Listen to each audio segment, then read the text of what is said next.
प्रयागराज में जब यज्ञवल्क्य ऋषि आते हैं स्नान करने के लिए, उस समय जब एक मास का कल्पवास करते हैं और उसके बाद वो जो लौट रहे होते हैं, तो प्रयागराज में भरद्वाज ऋषि का आश्रम था। लौटते समय वो भरद्वाज जी से मिलने के लिए जाते हैं, सभी लोग जाते हैं। और जब भरद्वाज जी को पता चला कि यज्ञवल्क्य ऋषि आए हुए हैं, तो भरद्वाज जी ने उनको बहुत ही अनुनय विनय करके रोका। कहा, एक रात अब और रुकिए, आपसे मुझे कुछ प्रश्न करने हैं। इतना ज़्यादा स्नेह देख करके यज्ञवल्क्य ऋषि रुक जाते हैं। उसके बाद श्री भारद्वाज जी उनसे पूछते हैं कि प्रभु, मेरे मन में एक प्रश्न उठ रहा है, आप मेरे प्रश्न का उत्तर दे दीजिए। बहुत ही प्रेम देख करके यज्ञवल्क्य ऋषि कहते हैं, आप अपने प्रश्न का तो बताइए। दोस्तों, अब श्री राम जी के बारे में वो जानना चाहते हैं, तो तुलसीदास जी ने बहुत अच्छा वर्णन किया है। और राम का नाम राम से बड़ा होता है। दोस्तों, मेजर टिप्स सिग्नम चैनल में आपका स्वागत है। आपको जानकारी अच्छी लगे तो वीडियो को ज़रूर से शेयर करिएगा और चैनल को सब्सक्राइब करिए। दोस्तों, राम का नाम बहुत ही बड़ा है और राम जी से बड़ा राम का नाम है। यहाँ तक कि श्री तुलसीदास जी ने लिख दिया है कि ब्रह्मा विष्णु महेश जो है वो भी श्री राम जी के मर्म को नहीं जान पाए हैं। और वो श्री राम जी जो हैं, जो परम ब्रह्म हैं, वो उन्हीं के द्वारा संचालित होते हैं, वही उनको डिक्टेट करते हैं। लेकिन श्री शिव जी, श्री ब्रह्मा जी भी नहीं जान पाए कि श्री राम जी कौन हैं। अब दोस्तों, श्री तुलसीदास जी ये भी बताया उन्होंने कि श्री राम जी का मर्म वही जान सकता है जिसको श्री राम जी चाहते हैं कि ये जान जाए। और ये भी बताया है कि जो भी एक बार श्री राम जी का मर्म जान गया, श्री राम जी को जान गया, वो फिर उन्हीं का हो जाता है। अब दोस्तों, बात आती है कि हम राम को कैसे जानें।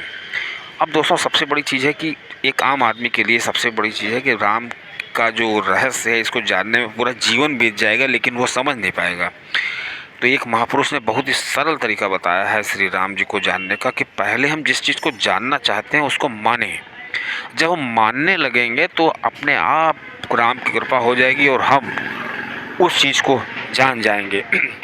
अब दोस्तों, जो टॉपिक चल रहा था, यज्ञवल्क्य ऋषि जी से श्री भरद्वाज जी पूछते हैं, श्री तुलसीदास जी ने बताया है कि राम कवन प्रभु पूछो तो ही, कही बुझाई कृपा निधि मोही।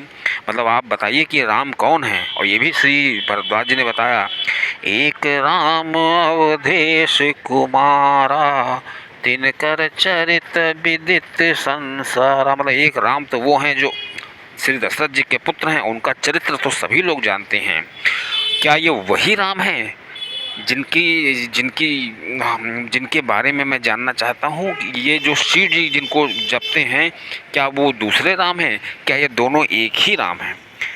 अब दोस्तों, ये प्रश्न जब यज्ञवल्क्य ऋषि ने सुना तो वो बहुत ही प्रसन्न हुए।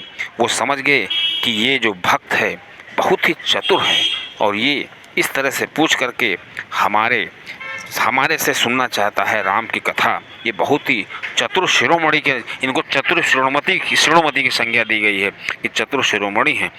चतुर शिरोमणि ते ही जग माही। इसलिए श्री तुलसीदास जी ने कहा कि इस संसार में चतुर शिरोमणि वही है। चतुर शिरोमणि ते ही जग माही, वही है जो हर जतन से, किसी भी तरीके से श्री राम के पदों को जानना चाहता है, श्री राम के चरणों की ओर जानना चाहता है, श्री राम को जानना चाहता है, और सबसे बड़ा वही है। अब दोस्तों, सबसे बड़ी चीज़ ये है कि किसी भी चीज़ को प्राप्त करने के लिए, जैसे हम कोई चीज़ प्राप्त करना चाहते हैं तो पहले हमको उसके लिए पात्रता होनी चाहिए। तो यज्ञवल्क्य ऋषि जी ने देखा कि ये पात्र है, इसको बताया जा सकता है। इसको ऐसे समझ लीजिए पात्रता, कि जैसे मान लीजिए कि हमारे पास एक कटोरा है और हम एक कटोरे से एक तालाब से जल भर रहे हैं, लेकिन किसी ने कहा, अरे तालाब से क्यों जल भर रहे हो, तुम्हें तो नदी से जल भरना चाहिए, बगल में नदी है, साफ जल मिल जाएगा। तो वो जाता है कटोरा लेकर के और नदी से जल भरने लगता है। वहीं पर किसी ने कहा कि थोड़ी दूर पे तो समुद्र है, तुम जाके वहाँ से क्यों नहीं भर लेते हो। तो वो जाता है समुद्र में, लेकिन वहाँ पर उसको एक महापुरुष मिलते हैं, वो कहते हैं, तुम बेवकूफ़ हो, तुम्हें जब कटोरा ही भरना है तो तुम जाके कुएँ से क्यों नहीं भर लेते हो, क्योंकि तुम्हारे पास पात्र जितना बड़ा है उतना ही बड़ा तुम कोशिश करनी चाहिए। अब तुम भाग रहे हो समुद्र की तरफ, लेकिन तुम भर कितना पाओगे एक कटोरे में। इसीलिए जो राम भक्ति अगर कोई जानना चाहता भी है तो उसके लिए उसकी पात्रता होनी चाहिए। याज्ञवल्क्य ऋषि इतने प्रसन्न इसलिए हुए क्योंकि उनको पात्र मिल गया था, भरद्वाज जी जैसा पात्र मिल गया था जो ये जानना चाहता था। अब दोस्तों, जो श्री राम जी की यह महिमा है कि लोग, काकभूषण जी जैसे लोग बताइए कल्पों तक इंतज़ार करते हैं कि श्री राम जी का बचपन देखना है। और इतना ही नहीं, काकभूषण जी अपना भेष भी नहीं बदलते। किसी ने कहा कि काकभूषण जी को शिव जी ने वरदान दिया था, पहले श्राप दिया था, उसके बाद वरदान भी दिया था ये महाकाल के मंदिर में। तो कहा था तुम कोई भी भेष बदल सकते हो, तुमको भेष बदलने में कोई तकलीफ़ नहीं होगी। लेकिन जब ये अपना तन जो है जब डिफरेंट उन्होंने चेंज किया, कभी पक्षी बने, कभी जीव जंतु बने, लेकिन जब कौवे के भेष में आए तब उनको श्री राम जी के दर्शन हुए थे और श्री राम जी के आंगन में जा कर के ये बैठते थे और श्री राम जी की बाल लीला देखते थे। तो किसी ने कहा इनसे कि काकभूषण जी से कि आप अपना भेष क्यों नहीं बदलते हैं, ये इतना जो चांडाल रूप लिए घूम रहे हैं। तो उन्होंने कहा नहीं, मुझे ये रूप बहुत पसंद है। किसी ने पूछा क्यों, तो कहा कि ये ऐसा रूप है कि हम अयोध्या में जाकर के बाल लीला आराम से देख सकते हैं, हमको द्वारपाल रोकेंगे नहीं, हम पक्षी हैं, जाकर के राम जी के आंगन में बैठ जाएंगे और राम जी जब हमको पुआ खिलाएंगे और हम जाएंगे तो वो रोने लगेंगे तो हमको बहुत अच्छा लगेगा। उसके बाद दोस्तों कथा उसकी दूसरी है, लेकिन मैं आपको यहाँ पे यही बताना चाहता हूँ कि राम जी के नाम की कितनी महिमा है। दोस्तों कहा भी जाता है राम जी का नाम राम जी से बड़ा है। इसके बारे में यही बताया जाता है कि श्री शिव जी ने सबसे पहले रामायण लिखी थी, उसमें 100 करोड़ श्लोक थे। उसके बाद उस 100 करोड़ श्लोक जब पता चला देवताओं को, दो राक्षसों को और मनुष्य को, तो ये सब गए वहाँ पे श्री शिव जी से कहने लगे कि आप तो राम जी के नाम का खजाना लिए बैठे हैं, हमको थोड़ा थोड़ा दे क्यों नहीं देते हैं। दोस्तों इस प्रकार जो 100 करोड़ श्लोक थे उसमें से श्री शिव जी ने 30 करोड़ श्लोक 30 करोड़ देवताओं को दिए, 30 करोड़ दानवों को दिए और 30 करोड़ मनुष्यों को दे दिए। बचे उनके पास 10 करोड़। उसके बाद रहा नहीं गया देवताओं से। देवताओं ने कहा कि आप इतने श्लोक क्या करेंगे, इतने राम के नाम का खजाना क्या करेंगे, और इनको बांट दीजिए थोड़ा। तो उस देवताओं के कहने पर श्री शिव जी ने फिर उनको बांट दिया।